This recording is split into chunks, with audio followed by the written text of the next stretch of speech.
Hi guys, welcome to my channel once again. So today we're going to talk about my personal experience, my reading technique, and how you should implement this in your own personal life. Tell me now, I need you to be clear. I will wait for you,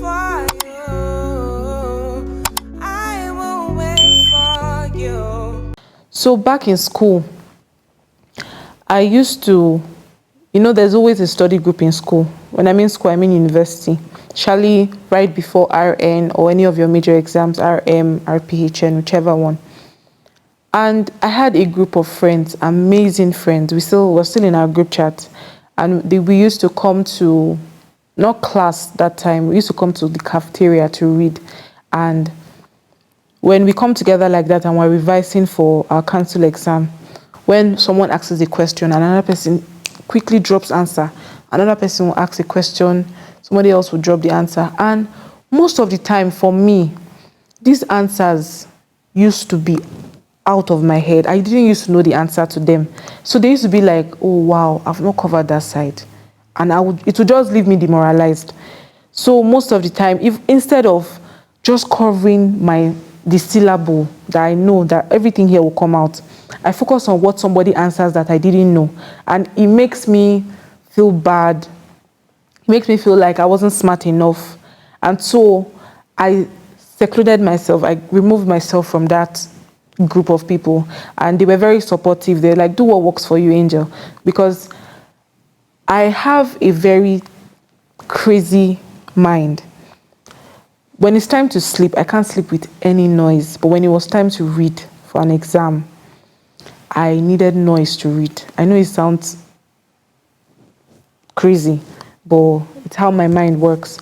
I'm not this kind of people that will do TDB because of exam, no matter whether it's, I've not seen the exam that will make me wake up in the middle of the night that I'm reading.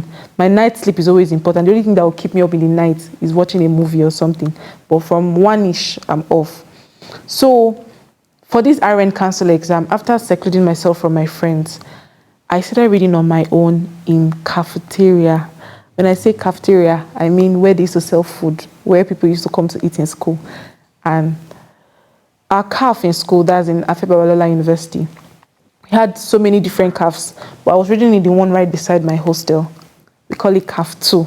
So I would go and be right beside one AC and just sit down, mount my station, mount my laptop, my books, and my AirPods, because amidst the noise, I used to like music in my ears when reading. I don't know how. I know it will sound crazy. But another thing about me is I cannot focus on one thing for more than 45-30 minutes. I used to call it maybe attention deficit. My mother will almost slap me and say, God forbid, you don't have anything. You just need to focus more. But when reading, I think that was why I was in cafeteria. When I'm reading, after like making sure this point has entered my head, I'll look up, remove the earpiece, and probably see something funny and laugh about. I used to know like plenty inside gist in school because of just sitting in caf and monitoring people just from one angle. My friends would come, breakfast would pass, lunch. I used to be there from like 9 a.m. till 7 p.m. after dinner. But I knew that I was getting the book in my head and it was working for me. So this is to tell whoever out there that has a different kind of reading technique, whether it's reading or it's life or it's work or it's your personal life with God technique, do what works for you. Practice different things, whether it is working, it's not working. When you know this one is not working, go on to the next thing. There are many things you can do, but find the one that works for you and do not be intimidated by people, whatever they will say. People will always talk. We know people will always talk.